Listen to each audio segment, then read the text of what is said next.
시대의 소망 제67장 바리새인들에게 화가 있음.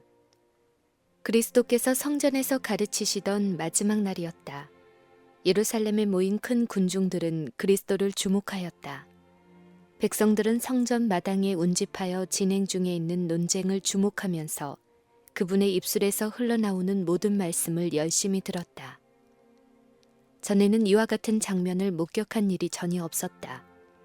세상의 명예도 제왕의 휘장도 가지지 않은 젊은 갈릴리 사람이 거기에 서 있었다.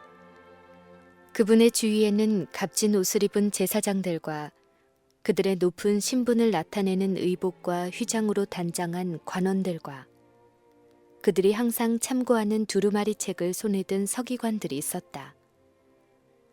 예수께서는 왕의 위엄을 가지고 그들 앞에 조용히 서 계셨다. 하늘의 권위가 부여된 분으로서 예수께서는 당신의 가르침을 거절하고 멸시하며 당신의 생명을 취하려고 애쓰는 대적들을 움츠리지 않고 바라보셨다. 그들은 전에 큰 수요로 그분을 맹렬히 공격하였으나 함정에 빠뜨려 그분을 정죄하려던 계획들은 헛수고였다. 도전에 도전을 받으셨으나 그분은 제사장과 바리새인들의 무지와 오류와는 대조되는 순결하고 빛나는 진리를 제시하셨다. 예수께서는 이 지도자들 앞에 그들의 참된 형편을 보여주시고 그들의 죄악적 행위를 계속해서 고집하면 분명히 형벌을 받을 것을 보이셨다. 경고는 충실하게 주어졌다. 그러나 그리스도께서 행하실 다른 일이 남아 있었다. 성취되어야 할 다른 목적이 아직 남아 있었다. 그리스도와 그분의 사업에 대한 백성들의 관심은 점점 증가하였다. 그들은 그분의 가르침에 매혹되었으나 또한 크게 당혹하였다.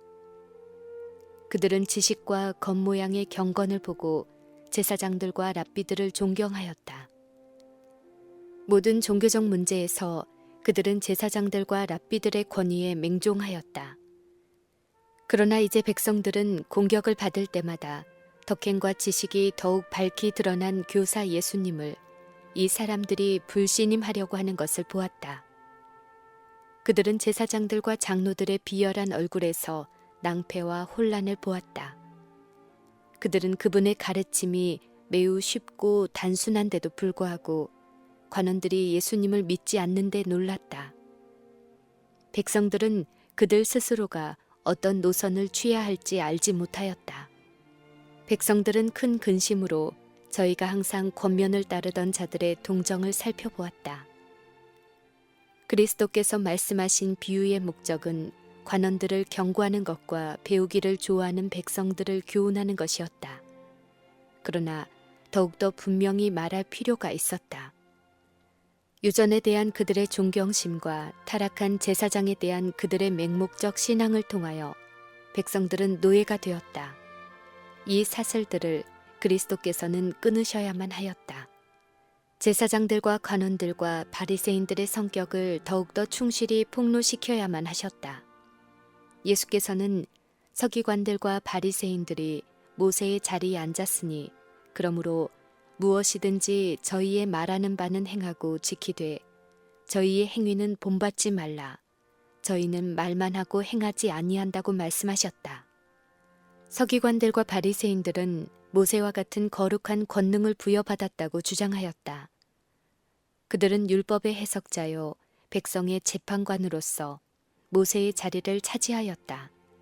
이리하여 그들은 극도의 순종과 복종을 백성들에게 요구하였다.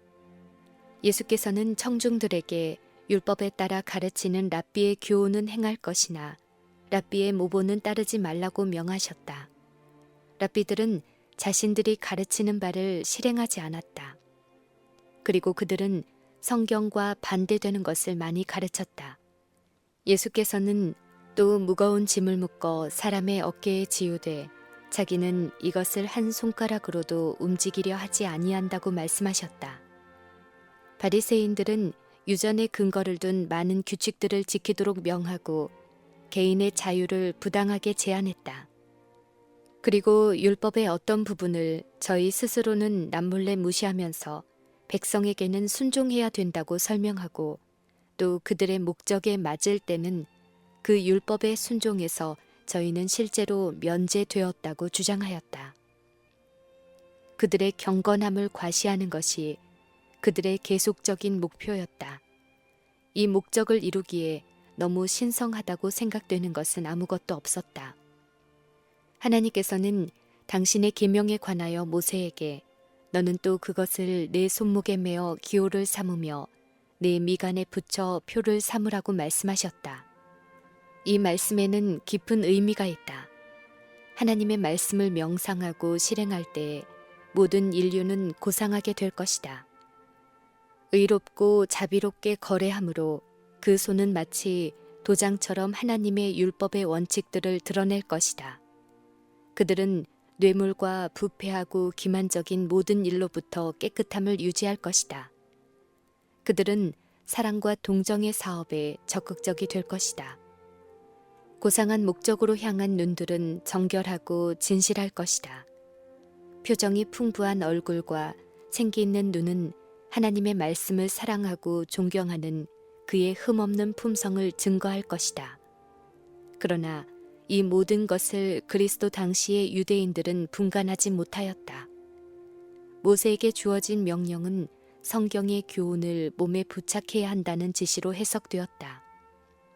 이 명령은 양피지 조각에 기록되었으며 머리와 손목에 눈에 잘 띄도록 묶여 있었다. 그러나 이러한 일이 하나님의 율법으로 하여금 정신과 마음을 굳게 붙잡게 하지는 못했다. 이 양피지는 다만 주목을 끌기 위한 휘장으로 차고 있는 것에 불과하였다. 그것들은 착용자들에게 백성들의 존경을 일으키도록 하는 헌신된 모습을 만들어주는 것이라고 생각되었다. 예수께서는 이 헛된 가장에 일침을 놓으셨다.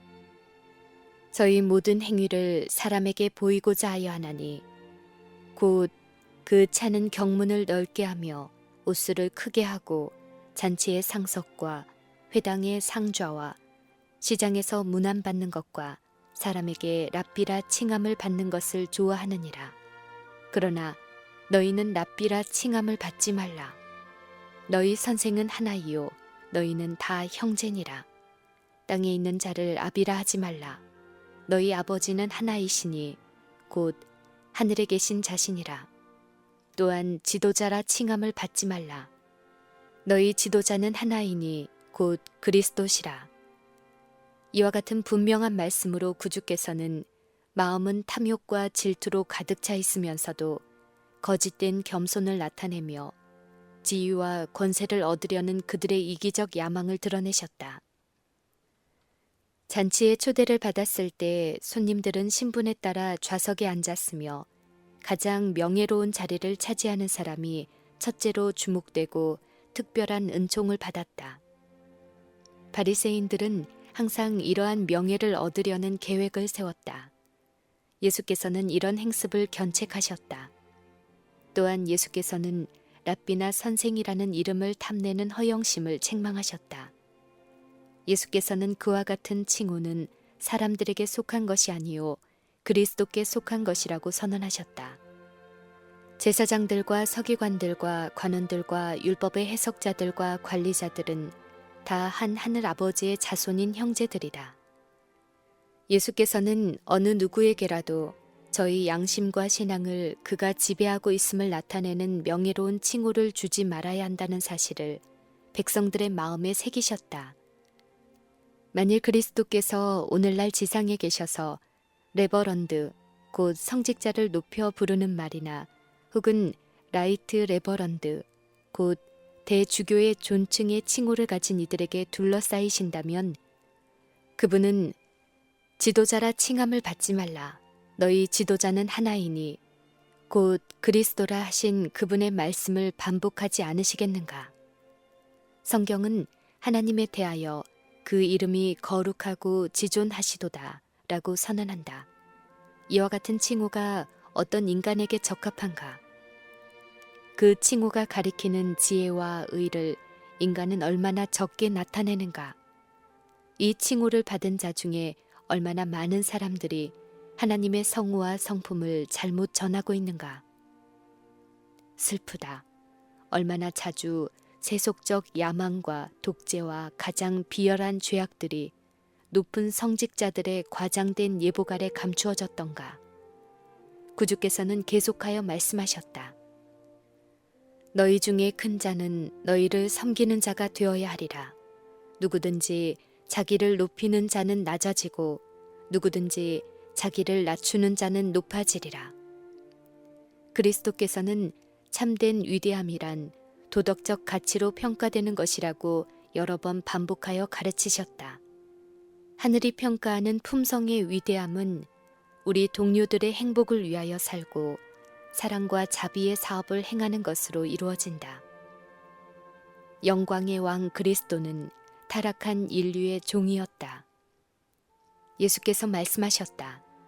화 있을진저 외식하는 서기관들과 바리새인들이여, 너희는 천국 문을 사람들 앞에서 닫고 너희도 들어가지 않고 들어가려 하는 자도 들어가지 못하게 하는도다. 성경을 곧게 함으로 제사장들과 율법사들은 그렇지 않았다면 그리스도의 왕국에 대한 지식 그리고 참된 성결의 기묘한 저 내적인 거룩한 생명을 받아들였을 사람들의 심령을 눈멀게 하였다. 화 있을진저 외식하는 서기관들과 바리새인들이여, 너희는 과부의 가산을 삼키며 외식으로 길게 기도하니 그 받은 판결이 더욱 중하리라. 바리새인들은 백성들에게 큰 영향력을 행사하였는데 저희는 이것을 그들 자신의 이익을 얻는 데 사용하였다. 그들은 경건한 과부들의 신임을 얻은 다음 과부들이 저희 재산을 종교적 목적을 위하여 바치는 것이 그들의 의무인 것처럼 나타냈다. 과부들의 돈을 장악하게 되자 교활한 음모자들은 이 돈을 그들 자신의 이익을 위하여 사용하였다. 그들은 부정직을 감추기 위하여 공중 앞에서 긴 기도를 드리고 경건한 모양을 크게 자랑하였다. 이 위선이 그들에게 더욱 큰 천벌을 가져올 것이라고 그리스도께서는 선언하셨다. 그와 같은 책망이 오늘날 경건하다고 크게 공언하는 많은 사람들에게 임한다. 그들의 생애가 이기심과 탐욕으로 더럽혀졌을지라도 그들은 이 모든 것을 순결한 것처럼 보이는 예복으로 가려서 한동안은 저희 동료들을 속인다. 그러나 그들이 하나님을 속일 수 없다.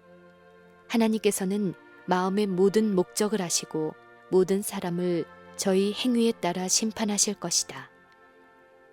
그리스도께서는 남용을 용서 없이 정죄하셨으나 또한 의무를 줄이지 않도록 주의하셨다. 그분은 과부의 예물을 강요하여 악용한 이기심을 책망하셨고 그와 동시에 하나님의 창고에 예물을 가져온 과부를 칭찬하셨다. 사람이 예물을 악용한다고 하여 그 바친 자로부터 하나님의 축복을 돌이킬 수는 없는 것이다. 예수께서는 연복궤가 있는 마당에 계셨으며 거기서 저희 예물을 넣으려고 오는 사람들을 바라보셨다. 많은 부자들이 매우 자랑하는 태도로 많은 예물을 가지고 와서 드렸다. 예수께서는 슬픔으로 그들을 바라보셨으며 그들의 후한 예물에 대하여 아무 말씀도 하지 않으셨다. 한 불쌍한 과부가 남이 보는 것을 두려워하여 머뭇거리며 가까이 나오는 것을 보시고 그리스도의 얼굴은 빛났다. 부요하고 거만한 자들이 그들의 예물을 넣으려고 옷자락을 질질 끌며 지나가는 것을 보자 그 여자는 감히 앞으로 더 나갈 수 없는 것처럼 뒤로 움츠렸다. 그러나 그 여자는 비록 그것이 적을지라도 그녀가 사랑하는 사업을 위하여 어떤 일을 하고자 하였다. 그 여자는 수중에 있는 예물을 보았다. 자기 주위에 있는 사람들의 예물에 비교하면 매우 적은 것이었으나 이것은 그녀의 소유의 전부였다. 자기의 기회를 엿보고 있다가 그 여자는 급히 2 렙돈을 놓고 빨리 돌아갔다. 그러나 이 일을 행하는 중에 그 여자는 자기를 주목하여 열심히 바라보던 예수님의 시선과 마주쳤다. 구주께서 제자들을 불러 모으고 그들에게 과부의 가난함을 주목하도록 명하셨다. 그때에 칭찬하시는 예수님의 음성이 그 여자의 귀에 들렸다. 내가 진실로 너희에게 이르노니 이 가난한 과부는 연보기에 넣는 모든 사람보다 많이 넣었도다. 자기의 행동이 이해와 평가를 받고 있다고 느꼈을 때 그 여자의 눈에는 기쁨의 눈물이 가득 찼다. 많은 사람들은 그녀의 적은 돈을 보관하여 자신을 위하여 쓰도록 충고했을 것인데 그 이유는 살찐 제사장들의 손에 넣어주면 연복에 들어온 많은 값진 예물들 가운데서 그것은 보이지도 않을 것이기 때문이라고 하였다. 그러나 예수께서는 그 여자의 동기를 아셨다. 그 여자는 성전 봉사는 하나님이 명하신 것임을 믿었으며 성전을 유지하는 데 최선을 다하려고 애썼다. 그 여자는 자신이 할 수 있는 것을 하였다. 여자의 행동은 언제나 그녀에 대한 기억을 되새기는 기념비가 되고 영원히 그녀의 기쁨이 될 것이었다. 여자의 마음은 예물과 함께 바쳐졌다. 그 가치는 그 동전의 가치로서가 아니요 그와 같은 행동을 하게 한 하나님께 대한 사랑과 하나님의 사업에 대한 관심으로 평가되었다. 예수께서는 가난한 과부에 대하여 그 여자가 모든 사람보다 많이 넣었도다 라고 말씀하셨다. 부자들은 그들의 풍부한 데서 바쳤으며 그들 가운데 많은 사람들은 사람들에게 보여서 영광을 받으려고 그렇게 하였다. 그들이 드린 큰 예물은 그들의 안락이나 사치에 조금도 영향을 미치지 않았으며 또 아무 희생도 요구하지 않는 것이었으므로 과부의 푼돈과는 그 가치에 있어서 비교될 수가 없었다. 우리들의 행동을 비열하다거나 혹은 높은 도덕적 가치를 지닌 것으로 판정짓는 것은 그 행위의 동기이다. 모든 사람이 주목하고 찬양하는 큰 것이라고 해서 하나님께서도 그것을 가장 귀중한 것으로 간주하시는 것은 아니다. 즐거운 마음으로 수행한 작은 의무와 남에게 보이지 않게 드린 적은 예물과 인간의 안목에는 무가치하게 보이는 것이 흔히 하나님 보시기에 가장 귀한 것이 된다. 믿음과 사랑이 있는 마음이 가장 값진 예물보다 하나님께는 더욱 귀중하다. 가난한 과부는 그녀가 한 작은 일을 이루고자 생활비를 바쳤다. 그녀는 사랑하는 사업에 이 2푼을 드리기 위하여 자신의 음식을 희생하였다. 그녀는 하늘에 계신 아버지께서 그녀의 큰 필요를 모른 채 하지 않으실 것을 믿고 믿음으로 이 일을 행하였다. 구주의 칭찬을 받는 것은 이 이기심 없는 정신과 어린아이와 같은 믿음이었다. 가난한 사람들 가운데 하나님의 은혜와 진리에 대하여 그분께 감사를 드리고자 하는 사람들이 많다. 그들은 하나님께 봉사하는 일을 부유한 동포들과 분담하기를 매우 원한다. 이런 영혼들을 거절하지 말 것이다. 그들의 푼돈을 하늘 금고에 넣게 하라. 하나님께 대한 사랑이 충만한 마음으로 바친다면 겉으로는 보잘것없는 적은 금전이 하나님께서 기뻐하고 축복하시는 귀중한 재물, 성별된 예물이 되는 것이다.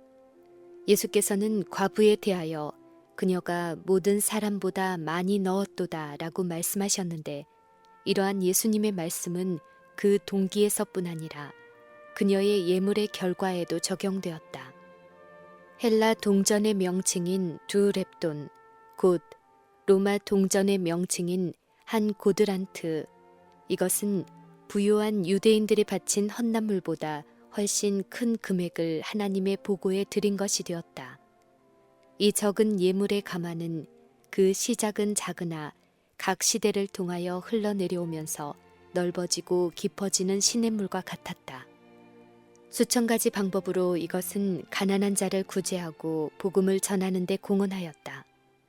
과부의 자아 희생의 모보는 각 나라에서 각 시대를 통하여 무수한 사람들의 마음에 감명을 주었다. 이것은 부자와 가난한 자의 마음에 호소하였으며 그들의 헌금은 과부의 예물의 가치를 증대시켰다. 과부의 푼돈은 하나님의 축복으로 위대한 결과들의 근원이 되었다. 그와 같이 하나님의 영광을 위하여 진지한 열망으로 모든 예물을 드리고 모든 행동을 해야 한다. 이것은 전능하신 하나님의 목적과 연결되어 있다. 선물을 위한 그 결과는 아무도 측량할 수 없다. 구주께서는 서기관들과 바리새인들에 대한 탄핵을 계속하셨다. 화 있을진저 소경된 인도자여, 너희가 말하되 누구든지 성전으로 맹세하면 아무 일 없거니와 성전에 금으로 맹세하면 지킬지라 하는도다. 우맹이여 소경들이여, 어느 것이 크뇨? 그 금전이냐? 금을 거룩하게 하는 성전이냐? 너희가 또 이르되 누구든지 제단으로 맹세하면 아무 일 없거니와 그 위에 있는 예물로 맹세하면 지킬지라 하는도다. 소경들이여, 어느 것이 크뇨? 그 예물이냐? 예물을 거룩하게 하는 제단이냐?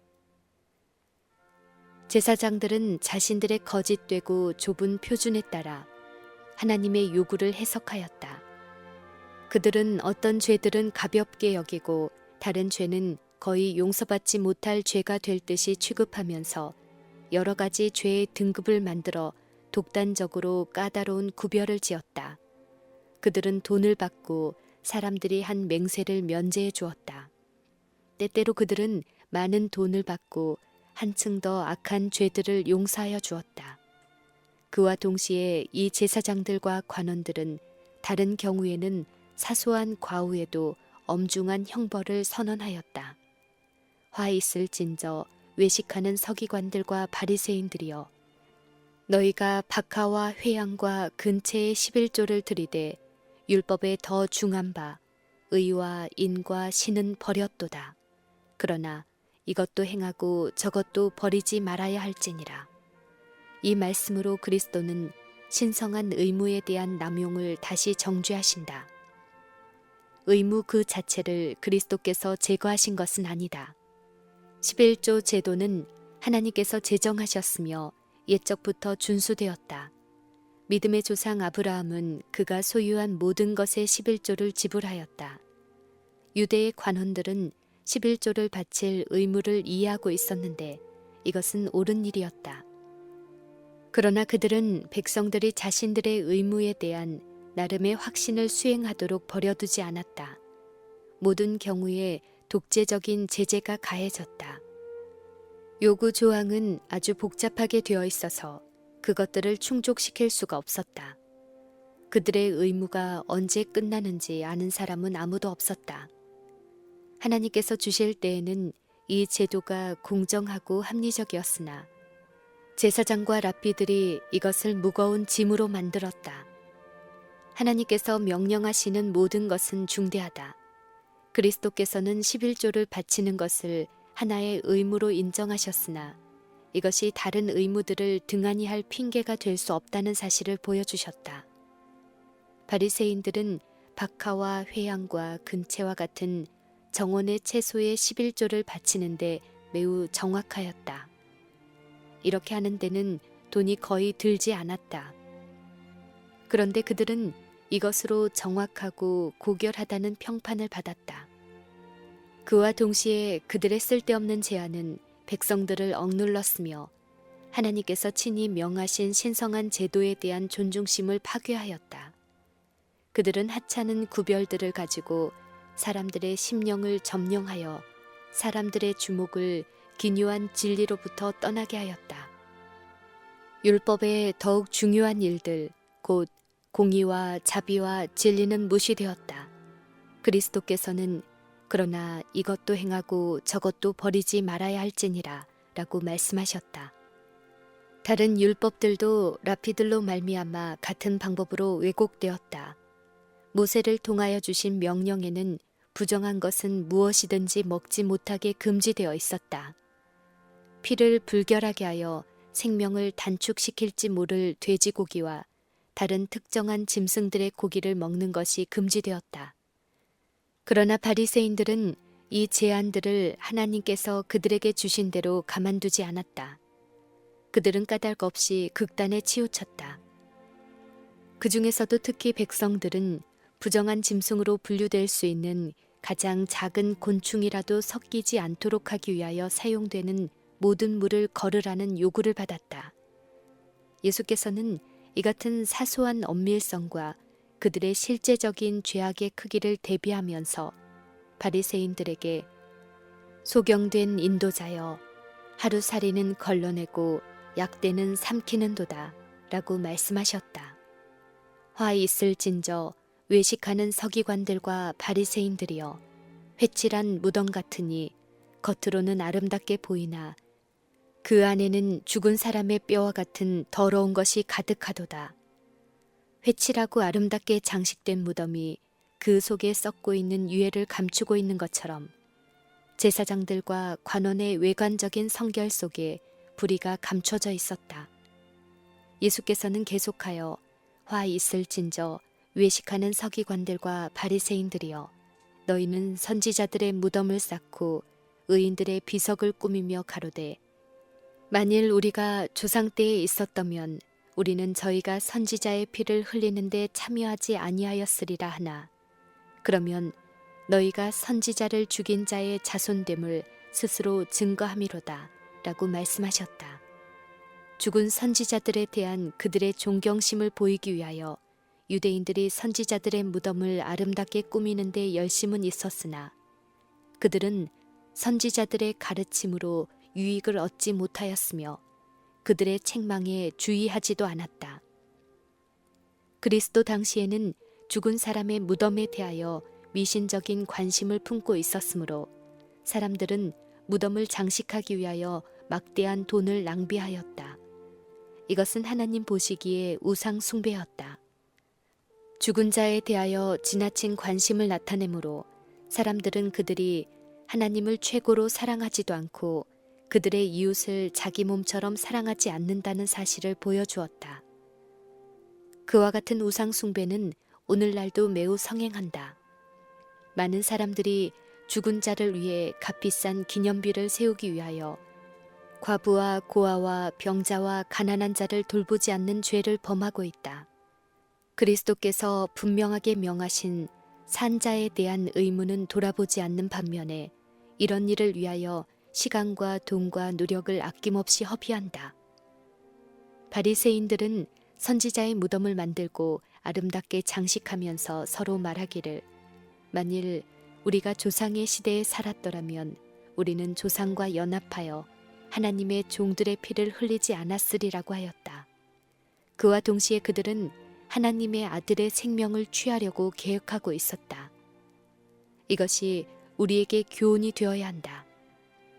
이 사실이 마음을 기만하여 진리의 빛으로부터 돌이키게 하려는 사단의 능력에 대하여 우리의 눈을 열어주도록 해야 한다. 많은 사람들이 바리새인들의 발자취를 따른다.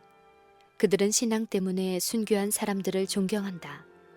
그들은 그리스도를 거절한 유대인들의 맹목에 대하여 의아해한다.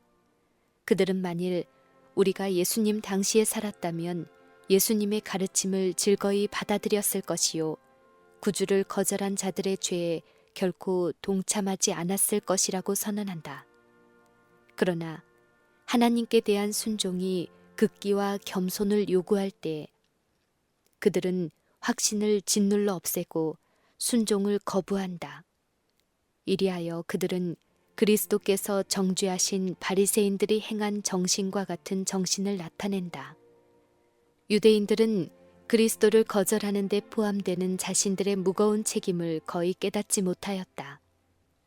의로운 아벨이 가인의 손에 쓰러져 최초의 무죄한 피가 흘려진 때로부터 그 같은 역사는 죄악을 증가시키면서 반복되었다. 각 시대의 선지자들은 생명의 위협을 무릅쓰고 하나님께서 그들에게 주신 말씀을 전하며 그분의 뜻에 순종하면서 왕들과 관원들과 백성들의 죄악에 대하여 저희의 음성을 높였다.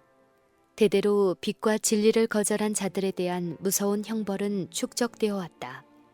그리스도의 원수들은 이 형벌을 이제 저희 자신의 머리로 끌어내리고 있었다. 제사장들과 관원들의 죄악은 이전 어느 세대의 죄악보다도 더 컸다.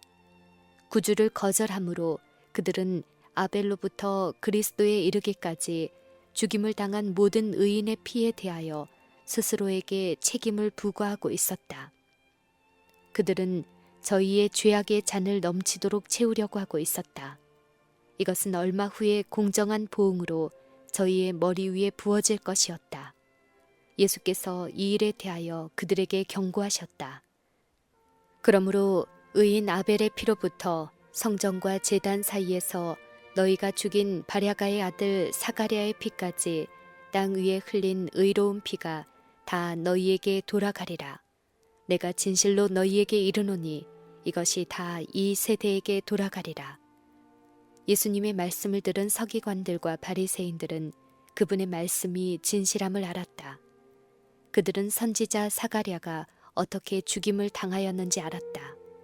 하나님께로부터 오는 경고의 말씀이 선지자의 입에 있을 때에 베도안 왕은 사단적인 격분에 사로잡혀 그의 명령으로 선지자는 죽임을 당하였다. 그의 피는 바로 성전 마당에 돌에 물들여져 지워질 수 없었으며 이것은 베도한 이스라엘에 대한 증거물로 남아있다. 성전이 서 있는 한 이 의로운 피의 흔적은 하나님께 복수해 주시기를 부르짖으면서 남아있을 것이다. 예수께서 이 무서운 죄악에 대하여 언급하실 때 공포의 흥분이 백성들을 둘러쌌다.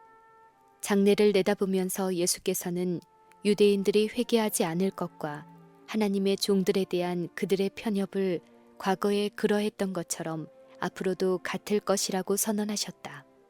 그러므로 내가 너희에게 선지자들과 지혜 있는 자들과 서기관들을 보내매 너희가 그 중에 덜어는 죽이고 십자가에 못 박고 그 중에 덜어는 너희 회당에서 채찍질하고 이 동네에서 저 동네로 구박하리라. 믿음과 성령이 충만한 선지자들과 지혜 있는 자들, 즉 스데반, 야고보와 다른 많은 사람들은 정죄를 받아 죽임을 당할 것이다. 손을 하늘로 드시고 거룩한 빛이 그분의 몸을 두르고 있는 가운데 예수께서는 당신 앞에 있는 사람들에게 재판관으로서 말씀하셨다. 자주 친절하게 간청하시던 그리스도의 음성이 이제 책망과 정죄의 음성으로 들렸다. 청중들은 벌벌 떨었다. 예수님의 말씀과 안색으로 말미암아 받은 인상은 결코 씻어버릴 수 없는 것이었다. 그리스도께서는 사람들이 자신들을 멸망시키고 백성들을 속이고 하나님께 욕돌리는 위선과 큰 죄악에 대하여 분개하셨다. 제사장들과 관원들의 그럴듯한 기만적인 논법 가운데서 그분은 사단의 힘이 작용하는 것을 알아차리셨다. 죄에 대한 그분의 탄핵이 날카롭게 엄중하였지만 그분은 보복적인 말씀은 한마디도 하지 않으셨다. 그분은 흑암의 왕자에 대하여 거룩한 의분을 가지셨으나 분노한 기분을 나타내지 않으셨다. 그와 같이 사랑과 자비의 아름다운 특질을 가지고 하나님의 뜻대로 사는 그리스도인도 죄에 대해 의분을 느낄 것이다. 그러나 그리스도인은 자기를 욕하는 자들에게 욕하고자 하는 격한 감정에 휩싸이지 않을 것이다. 거짓을 옹호하기 위하여 음부의 세력에 의해 행동하는 자들을 만날 때라도 그리스도 안에서 여전히 평온과 침착을 유지할 것이다. 예수께서 성전과 청중들에게 미련이 있는 듯한 시선을 던지실 때 하나님의 아들의 얼굴에는 거룩한 동정의 표가 나타났다. 마음의 깊은 고뇌와 쓰라린 눈물 때문에 목맨 음성으로 그리스도는 예루살렘아, 예루살렘아, 선지자들을 죽이고 내게 파송된 자들을 돌로 치는 자여, 암탉이 그 새끼를 날개 아래 모음같이 내가 네 자녀를 모으려 한 일이 몇 번이냐. 그러나 너희가 원치 아니하였도다 라고 부르짖으셨다. 이것은 이별의 몸부림이었다. 그리스도의 애통에서 하나님의 마음이 흘러나왔다. 이것은 하나님의 오래 참으시는 사랑의 신비한 이별이다. 바리새인들과 사두개인들은 다 같이 잠잠하였다. 예수께서는 제자들을 불러 모으고 성전을 떠날 준비를 하셨는데 그것은 그곳에 있는 원수들에게 져서 내쫓기는 모습이 아니요 당신의 일을 성취하시고 가는 모습이었다. 그분은 논쟁에서 승리하고 물러나셨다. 다사한 그날에 그리스도의 입술에서 흘러나간 진리의 보석들은 많은 사람들의 마음속에 간직되었다. 이제 그들에게는 새로운 사상이 생애 속에 침투하기 시작하였고 새로운 포부가 일깨워졌으며 새로운 역사가 시작되었다. 그리스도께서 십자가에 달리시고 부활하신 후에 이 사람들은 선두에 나아와 그 사업의 위대함에 부합하는 지혜와 열심으로 그들의 거룩한 사명을 성취하였다. 그들은 사람들의 마음에 호소하며 오랫동안 수많은 사람의 생애를 위축시킨 낡은 미신들을 약화시키는 기별을 전파했다. 그들의 증언 앞에는 인간의 학설과 철학이 쓸데없는 우화와 같았다. 예루살렘 성전에서 놀라움과 위험에 눌린 군중들에게 하신 구주의 말씀에서 넘쳐흐른 결과는 컸다. 그러나 이스라엘은 민족적으로 하나님과 절연하였다. 감람나무의 원가지들은 꺾여나갔다. 마지막으로 성전 내부를 바라보신 예수께서는 비통하게 말씀하셨다. 보라, 너희 집이 황폐하여 버림바 되리라. 내가 너희에게 이르노니 이제부터 너희는 찬송하리로다. 주의 이름으로 오시는 이여 할 때까지 나를 보지 못하리라. 지금까지 그분은 성전을 아버지의 집이라고 부르셨다. 그러나 이제 하나님의 아들께서 이 성벽을 나가실 때 그분의 영광을 위하여 지은 성전에서 하나님의 임재는 영원히 떠날 것이었다. 그때 이후로 성전의 의식은 무의미할 것이며 성전 봉사는 조롱거리가 될 것이었다.